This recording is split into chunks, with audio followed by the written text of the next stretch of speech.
Welcome to சுவையும் ஆரோக்கியமும். வெள்ளை பூசணி நம்மளோட கிட்னியையும் லிவரையும் டீடாக்சிஃபை பண்ணுது, பிளட் சுகர் லெவலை கண்ட்ரோல் பண்ணுது. இதில் ஜிங்க் நிறைய இருக்கிறதுனால குழந்தைங்களோட பிரெயின் டெவலப்மெண்ட்டுக்கு யூஸ்ஃபுல்லாக இருக்குது. அது மட்டும் இல்லாமல் இதில் கால்சியம், அயன், மெக்னீஷியம், பொட்டாசியம்னு ஏகப்பட்ட மினரல்ஸ் இருக்குது. இந்த மினரல்ஸ் எல்லாம் நம்ம வெறும் வயிற்றுல காலையில் இந்த ஜூஸை எந்த ஃப்ளேவரும் போடாமல் குடித்தாலே கிடைச்சிரும். இதனால டெய்லி இதை குடிச்சா போடிக்கும்ல, அந்த மாதிரியான சமயத்தில் இந்த ரெசிபியை ட்ரை பண்ணி பாருங்கள். நெக்ஸ்ட் டைம் ஒயிட் பம்ப்கின் உங்கள் கையில் கிடைச்சா இந்த ரெசிபியை தான் ட்ரை பண்ணுவீங்க. ஒயிட் பம்ப்கினை நல்லா வாஷ் பண்ணி அதோட ஸ்கின்னை நல்லா ரிமூவ் பண்ணிவிடுங்க. இந்த ஸ்கின்னை தூக்கி போட்டுறாதீங்க. இந்த ஸ்கின்னை வச்சு சட்னி அரைக்கலாம். அதை நம்ம சேனல்லே போட்டிருக்கேன், மறக்காமல் செக் பண்ணி பார்த்துட்டு அதையும் ட்ரை பண்ணுங்கள்.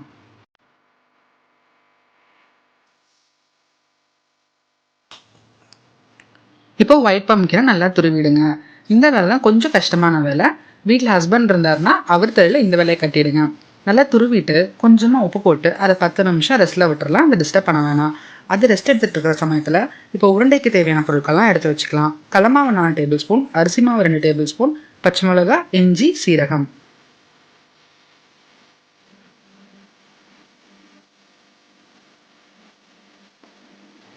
இப்போ 10 மினிட்ஸ் கழிச்சு ஒயிட் பம்ப்கின்ல இருக்கக்கூடிய தண்ணியெல்லாம் நல்லா புழிஞ்சு எடுத்து வச்சுக்கோங்க.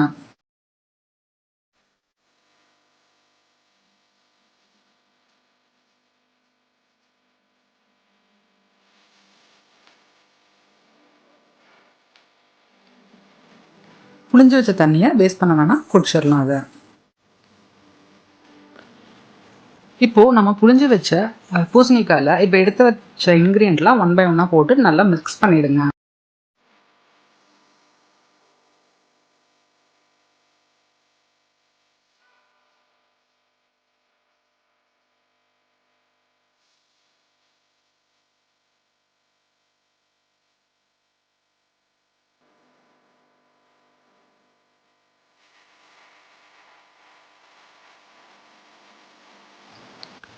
இப்போ மிக்ஸ் பண்ணி வச்சதை சின்ன சின்ன பாலாக செஞ்சு ஒரு பவுலில் எடுத்து வச்சுக்கோங்க.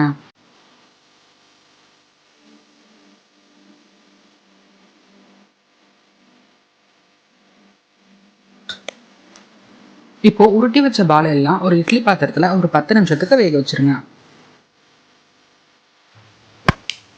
இப்போ அது வேகிறதுக்குள்ள மோர் குழம்புக்கு தேவையானலாம் எடுத்து வச்சிடலாம். 1/4 லிட்டர் கெட்டி தயிர் எடுத்து வச்சுக்கோங்க. 1 கப் தேங்காய், 3 பச்சை மிளகா, கொஞ்சமாக சீரகம் இதெல்லாம் எடுத்து வச்சுக்கலாம். தயிரை ஒரு நல்லா கடைஞ்சிருங்க, இல்லைன்னா மிக்சியில் ஒரு கிரைண்ட் பண்ணிடுங்க.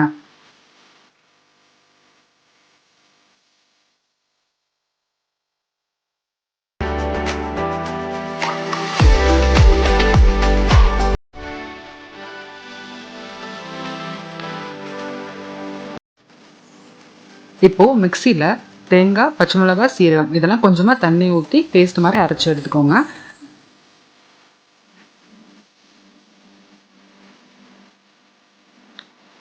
இப்போ அரைச்சி வச்ச பேஸ்ட்டையும் தயிரையும் நல்லா மிக்ஸ் பண்ணிட்டு கொஞ்சமாக மஞ்சத்தூள், உப்பு போட்டு வச்சுக்கோங்க.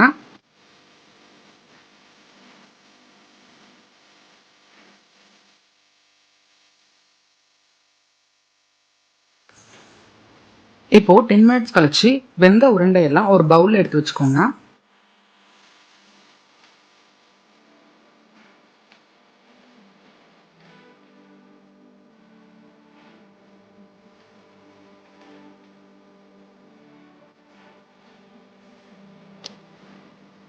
இப்போ ஒரு பேன்ல கொஞ்சமா தேங்காய் எண்ணெய் விட்டுட்டு கடுகு கொஞ்சம் போட்டுக்கோங்க. கடுகு வெடிஞ்ச பிறகு உளுத்தம்பருப்பு, வரமிளகாய் போட்டு நல்லா மிக்ஸ் பண்ணி விட்டுருங்க. கொஞ்சமா பெருங்காயத்தூள் சேர்த்துக்கோங்க. இப்போ நம்ம கலந்து வச்சதை எடுத்து கொட்டிட்டு ஒரு 10 நிமிஷம் அடுப்பை சிம்ல வச்சிருங்க. கொதிக்க வேணாம், நுரக்கட்டி வரட்டும்.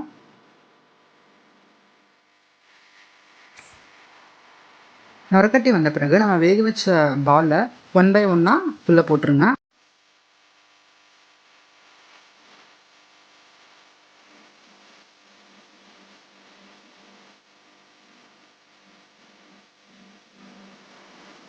உருண்டை போட்டு 5 நிமிஷம் கழிச்சு கொஞ்சமாக கொத்தமல்லி தூவி இறக்குனீங்கன்னா நம்மளுடைய சுவையான பூசணிக்காய் உருண்டை மோர் குழம்பு தயாராகிடும்.